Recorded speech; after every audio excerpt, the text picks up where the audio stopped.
ప్రభుత్వానికి ఉంటే మనకి ఎందుకు ఇవ్వదండి? ఒకటి 60 రూపాయలు పెంచారు కదా, కంట్రోల్ చేయాలి కదా అంటున్నారు. చేయాలి, అది తప్పనిసరి. ప్రభుత్వానికి బాధ్యత ఉండండి, కేంద్రాన్ని సంప్రదించాలి, కేంద్రం నుంచి గ్యాస్ని సరఫరా చేసే ఒక ప్రయత్నం అయితే చేయాలి.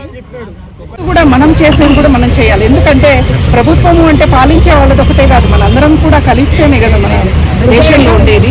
మనందరం కూడా కొన్ని జాగ్రత్తలు తీసుకుంటూ అందరూ కూడా సహకరించుకోవాలి ఇప్పుడు ఒకరికొకళ్ళు. కాకపోతే చిన్న చితక వ్యాపారస్తులు, తోపుడు బండ్ల వాళ్ళు, హోటల్స్ వాళ్ళు చాలా ఇబ్బందుల్ని ఎదుర్కొంటారు. వాళ్ళకి జీవనాధారం ఇప్పుడు అనేది ఉండదు, గ్యాస్ ఉండదు కాబట్టి. కానీ గృహస్థులకి గ్యాస్ ఉందండి, ఒక కమర్షియల్స్కి ఇప్పుడు కాస్త ఇబ్బందిగా ఉంది. ఇవి కూడా బ్లాక్లో వెళ్తున్నాయి కాబట్టి వాళ్ళు ఇబ్బంది పడుతున్నారు అనేది మనకు కనిపిస్తుంది. మనం సోషల్ మీడియాలో ఈ ఛానల్స్ అన్నీ కూడా మీరు టెలికాస్ట్ చేశారు. కాబట్టి ఇబ్బంది ఉన్నప్పుడు మనం సర్దుకోవాలి. ఇంట్లో ఆర్థికంగా ఏదైనా ఇబ్బంది వచ్చినప్పుడు ఎలా సర్దుకుంటామో ఇది కూడా సర్దుకోవాలి. ప్రభుత్వం 3 సిలిండర్లు సంవత్సరానికి ఇస్తుందో, 5 ఇస్తుందో, ప్రభుత్వానికి కూడా ఇబ్బంది కదా. ఓకే మేడం, అట్లాగే మోడీ గారు ఒక మాట చెబితే యుద్ధం ఆగిపోయింది, మోడీ గారు ఎందుకు చెప్పట్లేదని విమర్శలు కూడా చేస్తున్నారు ప్రతిపక్షం. ఇది నిజమేనంటారా? మోదీ గారు చెబితే ఆగిపోతే ప్రపంచ దేశాలు మోదీ గారి చేతిలో లేవు కదండి.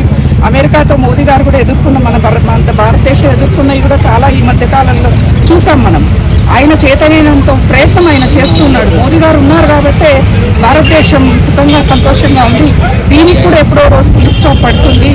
ఈ కష్టము చాలా రోజులు ఉండదు. ఒకటి అర్థం చేసుకొని మనం ముందుకెళ్ళాలి. గొడవలు పడ్డము, రావట్లేదని ఒకటే వీడియోలు తీసి పెట్టడము సమస్యకి పరిష్కారం కాదు కదా.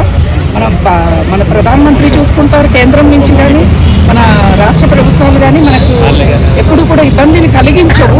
కాకపోతే కొంచెం కష్టాన్ని తట్టుకుంటే దీన్ని మనం ఇట్లాంటి సమయాల్లో మోడీ గారి తర్వాత ఎవరు ఈ దేశాన్ని ముందుకు నడపగలరు అనుకుంటున్నారు మీ ఉద్దేశం ప్రకారం?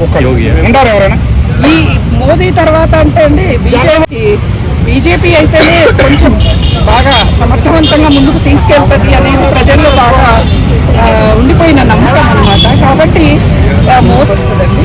ప్రతి ఒక్కళ్ళు కొంచెం మనం జాగ్రత్తని పాటిస్తూ ముందుకు వెళితే ఏ సమస్యనైనా అందరం కలిసి ఎదుర్కోవాలి. ప్రభుత్వాలే కాదు కదా, అందరూ కలిసి ఎదుర్కొంటే ఇది పెద్ద